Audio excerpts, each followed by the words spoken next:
Hello दोस्तों, welcome to my channel. आज हम पढ़ने जा रहे हैं एजुकेशन सेक्स सब्जेक्ट का थर्ड चैप्टर, जिसका फर्स्ट पार्ट हम पहले ही पढ़ चुके हैं। अब सेकंड पार्ट हम पढ़ रहे हैं, जिसमें हम पढ़ेंगे।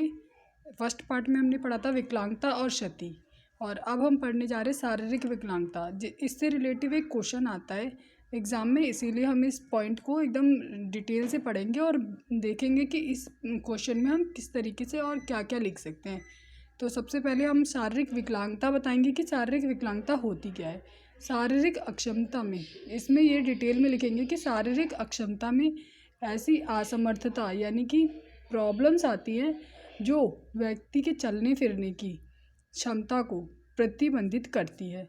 इससे शारीरिक अक्षमता से पूरा शरीर प्रभावित होता है। शारीरिक अक्षमता से पूरा शरीर प्रभावित होता है। किसी विशेष अंग में विकृति के आधार पर इसे 3 प्रकारों में विभाजित किया गया है। पहला दृष्टि हानि यानी कि देखने में समस्या, और फिर स्वर्ण दोष यानी सुनने या फिर बोलने में दिक्कत होती है ना। और तीसरा है अस्थि विकलांगता यानी कि अंगों में कोई प्रॉब्लम हो रही है, चलने फिरने या फिर किसी भी इससे संबंधित किसी भी अंगों में नुकसान हो रखा है ना। तो इसका फर्स्ट पॉइंट है। अब ये जो 3 पॉइंट हमने देखे ना, अब इसको हम डिटेल में लिखेंगे।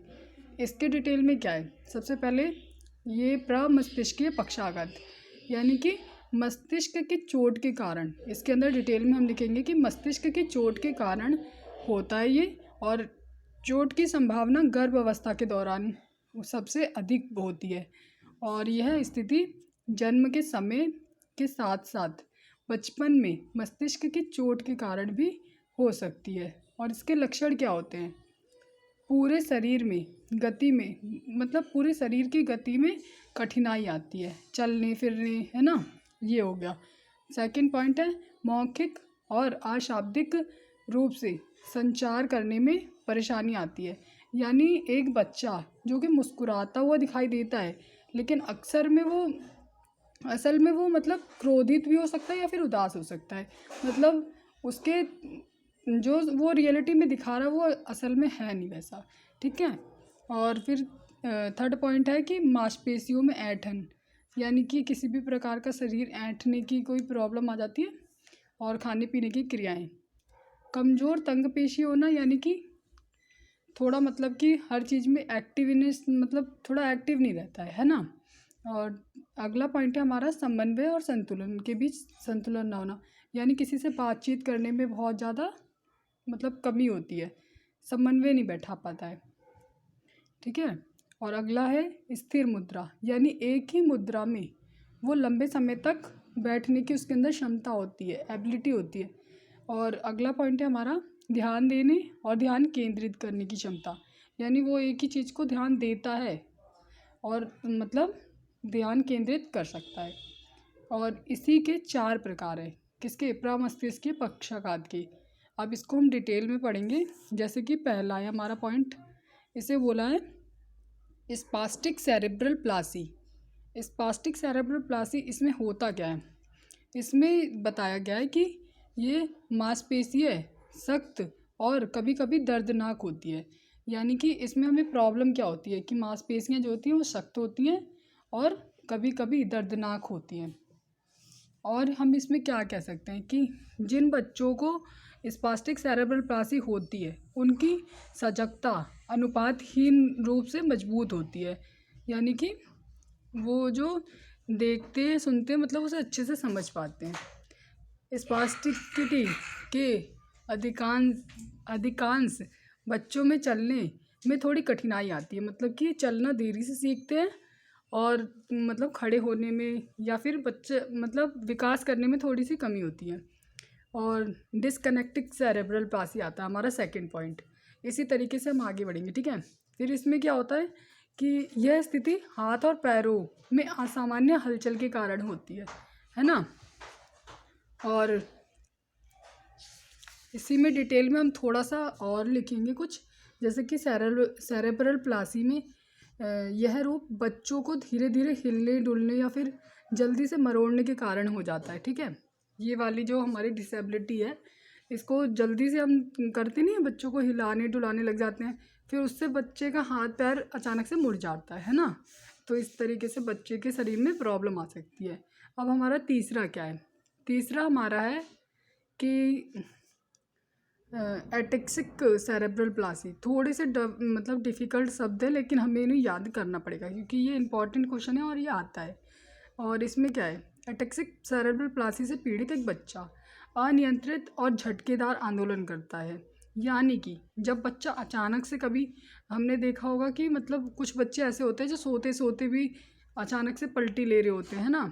इसमें मतलब वो किसी किसी बच्चे के अंदर, सबके अंदर नहीं, किसी किसी बच्चे के अंदर ये विकार के रूप में होता है। ठीक है। और ये जो सीपी है एक दुर्लभ रूपों में एक मतलब दुर्लभ रूप है एक। और प्रारंभ में इसके स्वैच्छिक आंदोलन किए जाते हैं, लेकिन फिर ये बाधित हो जाता है और नियंत्रित होते हैं, और जिससे कि संतुलन और समन्वय करने में असमर्थता होती है। यानी टोटल मिला के इन्हें भी संतुलन बनाने में असमर्थ होते हैं, मतलब कि प्रॉब्लम आती है ना। और बोलने, निगलने यानी कि खाना खाने में भी इसका प्रभाव पड़ता है। साथ ही आँखों की गति में भी कठिनाई के कारण चलने लिखने मतलब हाँ, चलने या फिर लिखने में कठिनाई होती है। आँखों से देखेंगे तभी ना लिखेंगे, इसीलिए, है ना। और अगला हमारा पॉइंट है मिक्स्ड सेरेब्रल प्लासी, है ना। इसमें क्या होता है? इसमें जो हमने फर्स्ट देखा ना कि क्या कहते हैं, कई बार क्या होता है, कई बार एक ही बच्चे के अंदर सेरेब्रल प्लासी का कॉम्बिनेशन विकसित हो जाता है। कौन सी? हमने दो बड़ा स्पास्टिक सेरेब्रल प्लासी और सेकंड वाला डिस्कनेक्टिक सेरेब्रल प्लासी, ये दोनों का मिक्स एक हो सकता है और यही होता है। और इससे इन दोनों के मिक्स होके कॉम्बिनेशन के साथ ही मिक्स्ड सेरेब्रल प्लासी बनता है। यानी थर्ड वाला जो है वो नहीं होता है बच्चे के अंदर, इन्हीं दोनों का मिक्सचर होता है और इससे समस्याएं होती है ना। अब अगला हमारा क्या होगा कि हाँ, फिर हमारा आएगा स्वर्ण बाधिता। ये तीनों पॉइंट इसी में आएंगे, जिसमें से ये दूसरा पॉइंट है। स्वर्ण बाधिता क्या होता है? यानी कि जब कोई बच्चा जो कि बोलने और सुनने में दो मतलब जब सुनेगा बच्चा तभी तो बोलना सीखेगा। बोलते हैं ना कि बच्चे के सामने जैसा बोलते हैं वैसा ही वो मतलब वैसा ही वो भी बोलने लग जाता है। लेकिन जब कोई बच्चा बहरा है, इसका मतलब है कि वो सुन नहीं पा रहा है, तो वो क्या बोलेगा उसे समझ नहीं आ रहा है, इसीलिए वो बोलता नहीं है। ठीक है। तो इसमें इस तरीके से बताना है कि स्वर्ण बाधिता क्या होती है। स्वर्ण बाधित स्पष्ट रूप से आवाज़ निकालने में असमर्थ होता है, यानी वो गूंगा भी होता है। इसके कई कारक हो सकते हैं, जिनमें से अनुचित विकास, क्षति या बीमारी शामिल होती है। भाषण और भाषा के विकास के लिए सामान्य सुनने की विशेष आवश्यकता होती है। यानी ये देखो, बोलने के लिए सुनने की आवश्यकता होती है, ऐसा बोल रही है हमारी बुक भी, लेकिन हम अपने शब्दों में कुछ बोलेंगे। आप लोग मेन पॉइंट बस याद कर लेना और उसके बाद अपने डिटेल से अपने शब्दों में लिख देना। ठीक है। क्योंकि अक्सर कर हमारे जो पॉइंट्स होते हैं, मेन वाले पॉइंट हमारे टीचर पढ़ते हैं अक्सर, लेकिन हमें कोशिश करनी है कि हम अंदर भी बिल्कुल एकदम परफेक्ट लिखे, है ना। और इसमें क्या है कि मतलब ये परिवार के सदस्यों और पड़ोसियों से बोलने में भी मतलब प्रॉब्लम होती है। उन्हें सुन नहीं पाते तो फिर हम उनका उत्तर नहीं दे पाते, इस वाले में ये प्रॉब्लम होती है। ठीक है। फिर इसका कारण क्या होता है? स्वर्ण बाधिता के कुछ कारण होते हैं, जैसे कि मध्य कान में सूजन आ रही है ना। और मध्य कान में ही साइनस के भी मतलब कारण होता है ना। और तीसरा हमारा ये वंशानुगत स्थिति के कारण भी हो सकता है, यानी कि अगर हमारे घर के किसी बड़े आदमी को है तो भी हमें हो सकता है ना। और फिर विकास प्रक्रिया में विसंगतियाँ आ जाती हैं, और ये विटामिन की कमी से भी होता है। और एक दुर्घटना में अगर हमारे सिर पे चोट लग जाती है तब भी हमें प्रॉब्लम आ सकती है ना। क्योंकि बोलते नहीं, सर पे चोट लगने से आँखों में और कानों में या फिर हमारे मतलब चेहरे पे किसी भी अंग पे प्रभाव पड़ सकता है। ठीक है। और फिर अगला है हमारा प्रकार में जैसे हमारे फर्स्ट वाले के 4 प्रकार थे, वैसे इसके भी 4 ही प्रकार हैं। जैसे कि प्रवाह के दृष्टिकोण, प्रवाहकीय दृष्टिकोण में क्या होता है, प्रवाहकीय श्रवण दोष एक बाहरी या फिर मध्य कान दोष चालन बहरापन के कारण बन सकता है ना। बाहरी कान से भीतरी कान तक अपर्याप्त ध्वनि संचरण होता है, इसीलिए सभी ध्वनियाँ दबी और कमज़ोर होती हैं। इसी तरह से प्रोफाइल के व्यक्ति आमतौर पर आसपास के वातावरण के शोर के बावजूद भी धीरे से बोलते हैं। मतलब ये लोग क्या होता है, आसपास में वातावरण में शोर हो रहा है फिर भी ये लोग धीरे से बोलेंगे, क्योंकि इन्हें पता नहीं है कि आसपास के वातावरण में जो शोर हो रहा है उसकी वजह से हमें सुनाई नहीं देगा, है ना। तो ये लोग इस तरीके से बोलते हैं। अब सेकंड वाला क्या है, संवेदी तंत्रिका तंत्र श्रवण दोष। इसमें क्या होता है कि जो मतलब कान का आंतरिक भाग होता है उसमें स्वर्ण तंत्रिका क्षतिग्रस्त हो जाती है, और या फिर हम बोल सकते हैं रोगग्रस्त हो जाती है, और यह संक्रमण रोग जैसे खसरा या फिर कंठमाला में निंजाइटिस और टीबी के कारण भी हो सकता है। ठीक है, अब अगला हमारा है केंद्रीय श्रवण दोष। केंद्रीय श्रवण दोष में क्या होता है, ये मतलब सिर में जो तंत्रिका मार्ग होता है हमारा और श्रवण केंद्र क्षतिग्रस्त हो जाता है या फिर उसमें कोई विकृति आ जाती है तो ये हो जाता है ना, क्या केंद्रीय श्रवण दोष, जो कि बच्चे के लिए सुनने में संभव है और बच्चे के लिए सुनना संभव होता है लेकिन बोलना मतलब भाषा समझ में नहीं आ रही होती उसे, और इसीलिए सीखने में अक्षमता होती है ना। और धीमी गति से सीखने वाले बच्चे इस प्रकार के श्रवण दोष से पीड़ित होते हैं। मतलब इसमें प्रॉब्लम रहती है बच्चे को लेकिन वो थोड़ी कम रहती है औरों के मुताबिक। फिर मिक्स्ड श्रवण दोष में क्या आता है, ये मिश्रित श्रवण दोष में प्रवाहकीय हानि और संवेदनशील हानि यानी कि फर्स्ट और सेकंड, इस तरीके से हम याद रखेंगे। ठीक है, कि ये दोनों का मिक्स्ड होता है ना।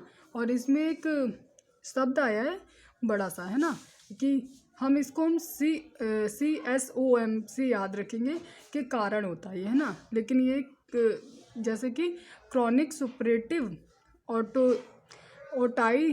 ओटाइटिस मीडिया होता है, ये इसको हम फोजोम से याद रखेंगे। ठीक है, के कारण होता है। ठीक है, और फिर अगला हमारा है दृष्टिबाधित।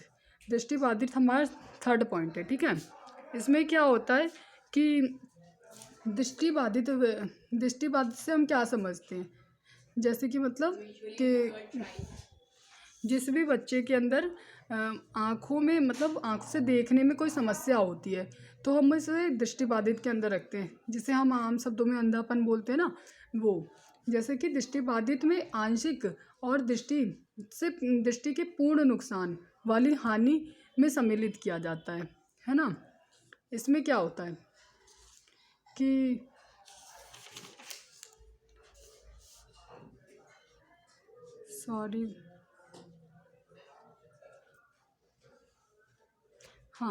दृष्टिबाधित में आंशिक और दृष्टि के पूर्ण नुकसान वाली हानि सम्मिलित होती है। गलतफहमी और अपर्याप्त मात्रा में जानकारी दृष्टिबाधित जीवन में अधिक समस्या उत्पन्न कर सकती है। यानी कि अगर हम किसी भी ये बोल सकते हैं कि मतलब अनजान डॉक्टर से कोई सलाह लेते हैं या फिर किसी दूसरे मतलब आसपास वालों की बातों पर विश्वास करके हम अपनी आँखों के साथ इस तरीके से करने लग जाते हैं कि किसी ने कुछ कह दिया तो उससे ठीक हो जाएगा। तो ये गलतफहमी इसलिए आया है यहाँ पे शब्द कि गलतफहमियाँ तब पैदा हो जाती हैं जब हम दूसरों के कहे सुने में आँखों में कुछ अपनी दवा वगैरह का यूज़ कर लेते हैं और उससे हमारी आँखों में मतलब अलग से समस्या और आ जाती है, इसलिए हो जाता है। मतलब टोटल मिला के जो कि हमारे मतलब आँखों को नुकसान पहुँचा रहा है। और इसका कारण क्या होता है, किस कारण हमें मतलब ये समस्या उत्पन्न होती है। आँखों में चोट लग सकती है खेलते समय या फिर किसी दुर्घटना के समय चोट भी लग सकती है, और आँखों में संक्रमण भी हो सकता है। और अगला है हमारा प्रकार, देखते हैं हम। इसमें 2 प्रकार है हमारे क्या कहते हैं, दृष्टिबाधित के दो प्रकार हैं। एक तो ये आंशिक या फिर इसे अल्प दृष्टि दोष भी कहते हैं।